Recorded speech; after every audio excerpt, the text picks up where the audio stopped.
아멘.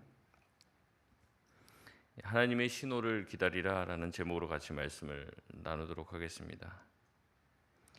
다윗은 자신이 죽기 전에 솔로몬의 왕위를 위협할 수 있는 사람들을 지혜롭게 잘 정리하라고 유업을 하고 왜 그 사람들을 제거해야 되는지 이유들을 다 설명을 합니다. 아도니아와 아비아달 또 요압은 정리가 되었습니다. 이제 남은 것은 시므이입니다. 시므이는 어떠한 일을 했냐면 이 사울 왕의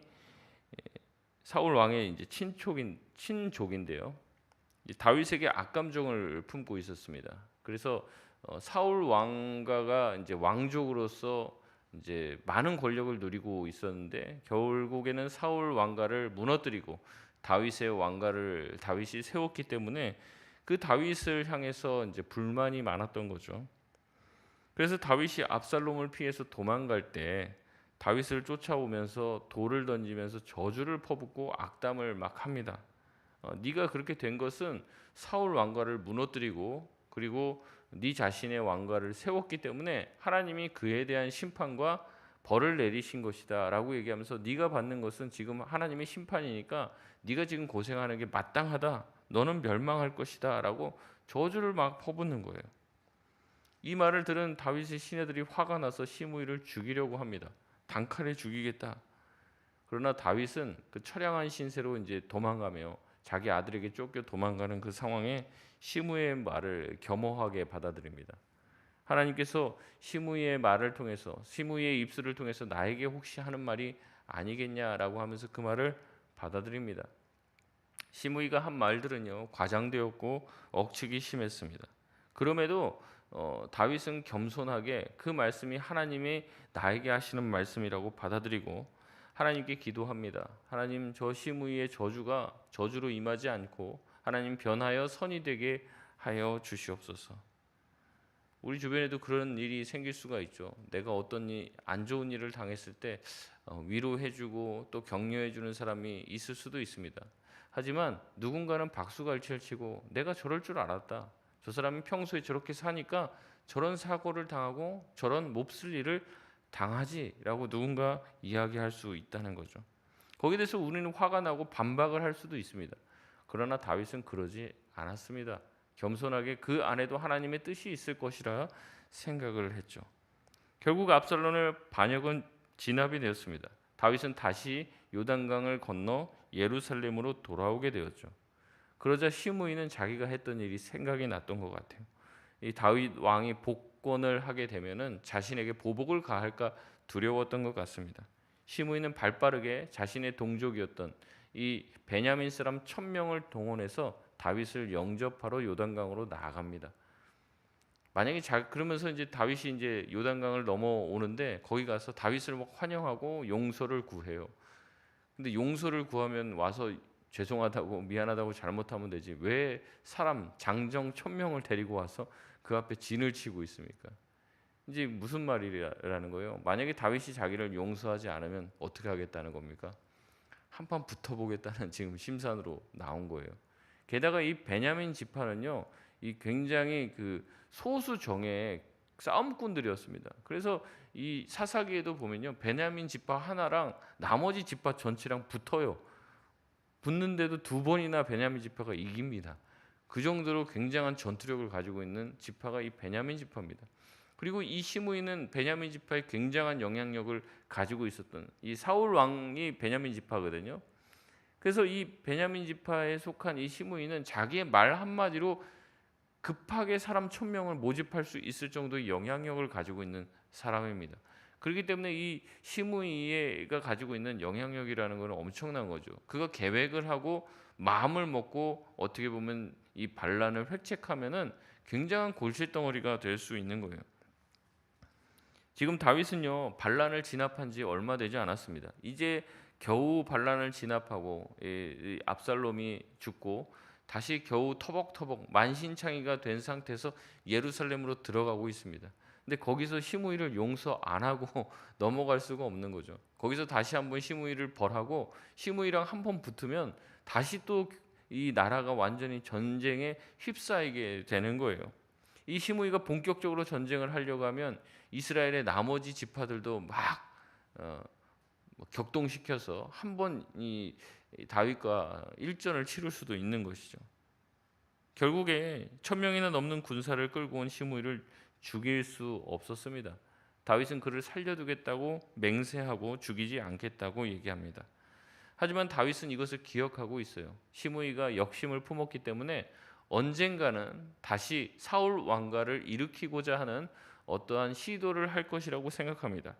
그리고 그것 때문에 이 솔로몬의 왕가가 제대로 세워지기 위해서는 이 시므이를 반드시 제거해야 될 것이라고 생각하고 유언을 한 것이죠. 단순히 자기가 힘들고 어려울 때 저주를 퍼부었다고 그를 죽이겠다고 하는 개인적인 사심으로 인한 복수가 아니라 솔로몬의 왕가가 온전히 제대로 세워지기 위해서 부탁을 하는 것이죠. 솔로몬은 36절 오늘 본문 말씀에 시므이를 부릅니다. 그리고 그에게 얘기합니다. 예루살렘의 경계를 넘어가지 말라. 예루살렘에다 집을 짓고 이 예루살렘 성을 떠나지 말라라고 얘기합니다. 우리로 따지면은 뭐 서울 안에만 거하라 이런 얘기죠. 어떻게 보면 좁다고 할 수도 있지만 또 넓다고도 할 수 있습니다. 자유롭게 그 안에서 거할 수 있는 거죠. 특별히 경계를 지으면 37절에 어디를 넘지 말라고 합니까? 기드론 시내를 건너는 날에는 반드시 죽임을 당하겠다라고 이야기하며 기드론 시내를 건너지 말라고 당부에 당부를 합니다.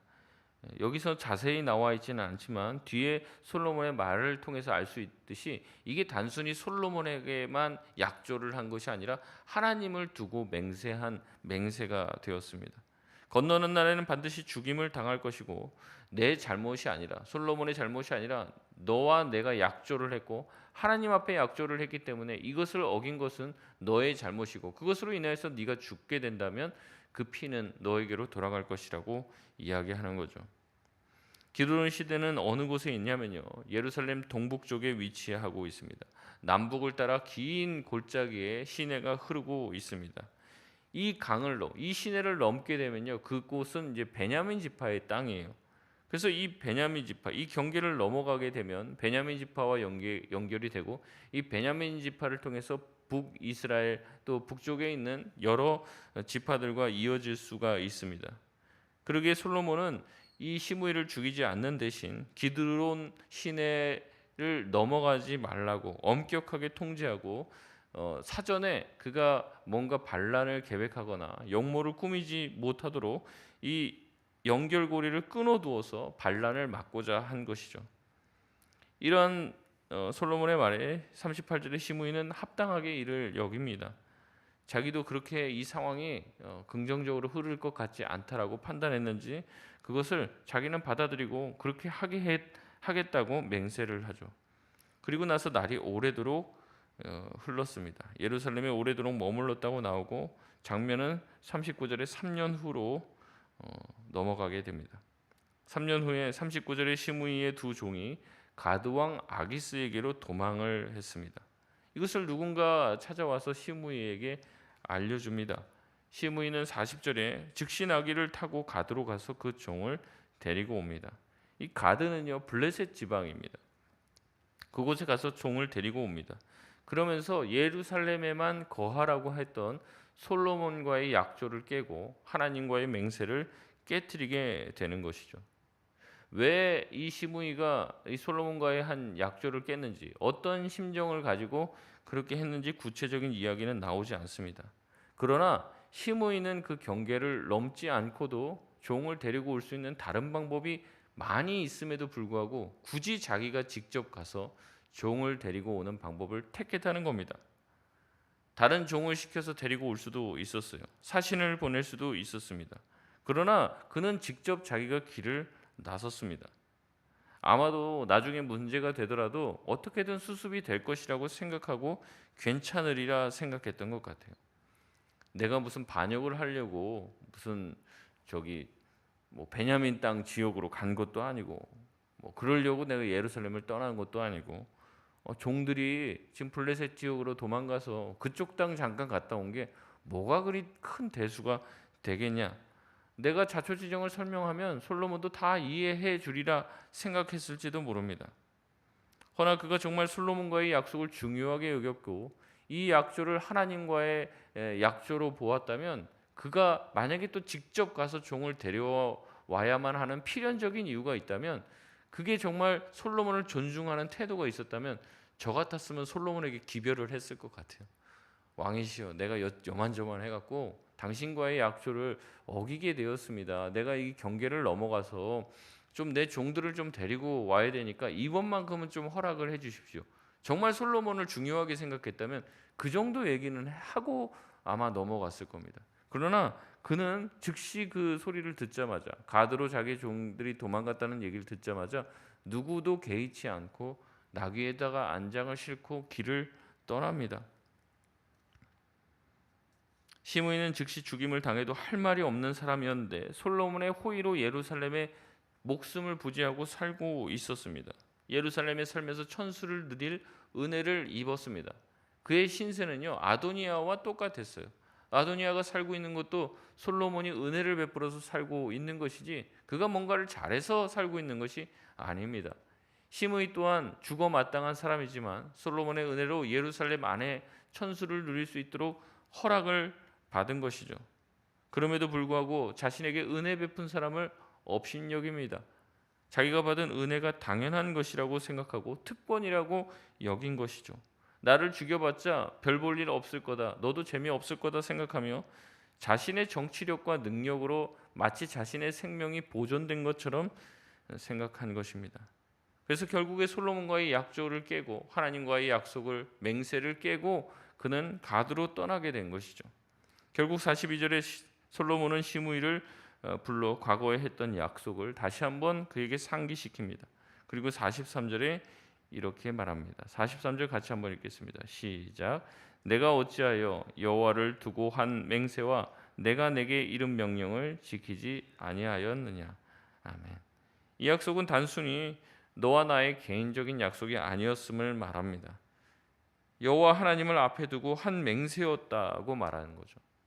너랑 나와의 어떤 맹세였다면, 그런 약속이었다면 넘어갈 수도 있고 내가 한번 봐줄 수도 있지만 이번 일은 봐줄 수 없습니다. 왜냐하면 하나님과 했던 맹세였고 약조였기 때문인 것이죠. 여호와 하나님을 두고 맹세했기 때문에 사사로이 넘어갈 수 없는 문제임을 짚습니다.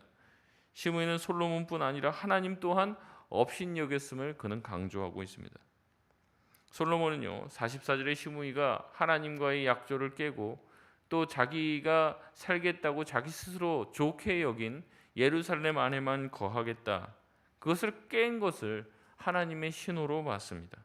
시므이가 다윗을 조롱하고 저주한 것에 대한 하나님의 허락이 떨어진 것으로 봤다는 거죠.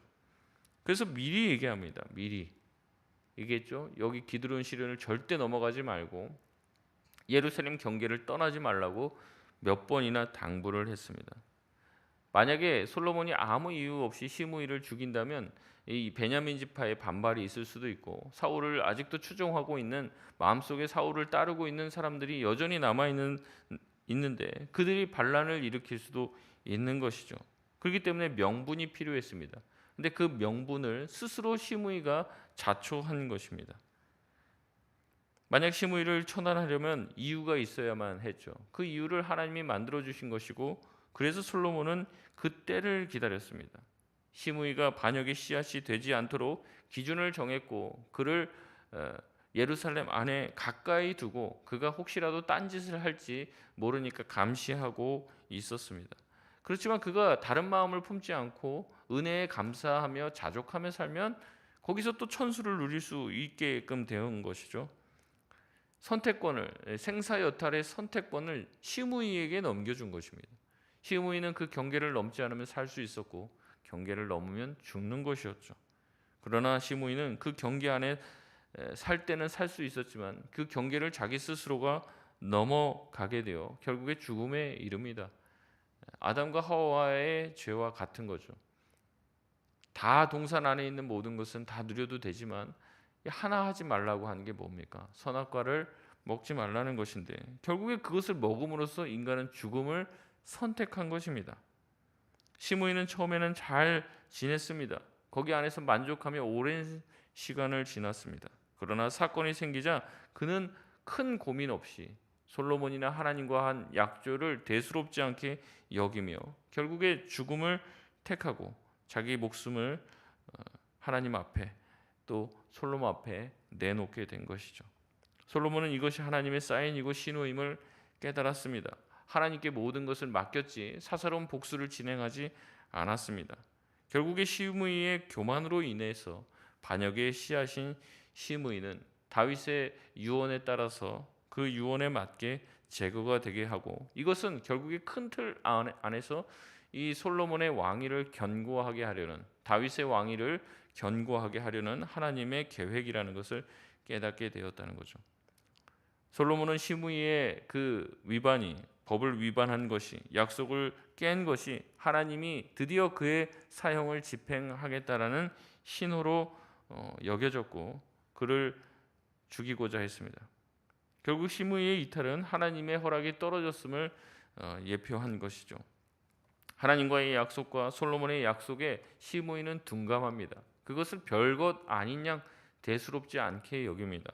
하지만 솔로몬은 시므이와 한 약속과 하나님과 한 맹세를 굉장히 예민하게 민감하게 받아들이고 철저하게 자신이 지켜나가는 모습을 보여줍니다. 그러면서 하나님이 기뻐하시는 왕이란 하나님과의 약속을 철두철미하게 지키는 사람이라는 것을 보여주는 것이죠. 그래서 하나님은 어떻게 하신다고 얘기합니까? 이 46절 말씀에 하나님께서는 솔로몬의 손에 이 나라를 견고하게 만들어 가신다고 말씀을 하는 것이죠. 우리도 마찬가지입니다. 하나님과의 수많은 약속과 결단을 합니다. 주님, 내가 주님 앞에 이제는 말씀을 들으니 이렇게 살아야겠네요, 저렇게 살아야겠네요 라고 매주 예배를 통해서 또 말씀을 들으면서 묵상하면서 하나님께 결단하고 다짐하는데, 우리가 그렇게 다짐하고 나서도 그걸 너무 쉽게 생각하고 그걸 너무 쉽게 깰 때가 많이 있다는 거죠. 그러나 솔로몬은 그러지 않았다는 겁니다. 하나님이 기뻐하시는 왕은 어떤 왕입니까? 하나님과의 했던 약속을 중요하게 생각하는 사람입니다. 막 말을 했다가 약속을 했다가 막 이렇게 조속으로 막 변개하고 그런 게 아니라, 우리가 하나님께 했던 약속과 결심과 결단이 있다면 그것을 꾸준히 잘 지켜나가고, 다른 사람들과 한 약속도 중요하지만 하나님과 했던 약속과 그 결단을 소중하게 여기는 사람, 하나님이 그것을 기뻐하신다고 오늘은 말씀하는 것이죠. 말씀을 맺겠습니다. 어떤 결정을 할 때 우리는 때로는 기다려야 합니다. 어거지로 내 뜻과 내 계획대로 이루려고 해서는 안 되는 거죠. 그리고 때가 되었을 때는 과감하게 결단해야 합니다. 미적거려서는 안 된다는 것입니다. 신중하게 생각하고 기다려야 하죠. 하지만 때가 되었을 때는 신속하고 추진력 있게 그 일을 밀고 나가야 합니다. 우리 삶에 하나님이 원하시는 것이 무엇인지 여러분 신중하게 생각하시길 바랍니다. 그리고 만약에 그 일을 해야 될 때가 이른다면 과감하게 하나님께서 무엇을 기뻐하실까를 생각하며 그 일을 해 나가며 주님의 뜻을 우리 삶에 이루어 나갈 수 있는 저와 여러분 되시길 바랍니다. 하나님과의 약속을 소중하게 여기고 주님께 우리가 했던 약속들과 결단들을 그냥 휴지 조각처럼 가벼이 여기지 말고 우리가 하나님과 했던 약속들, 결단들을 늘 기억하며 그 약속들을 잘 지켜나갈 수 있는 저와 여러분 되시기를 바랍니다.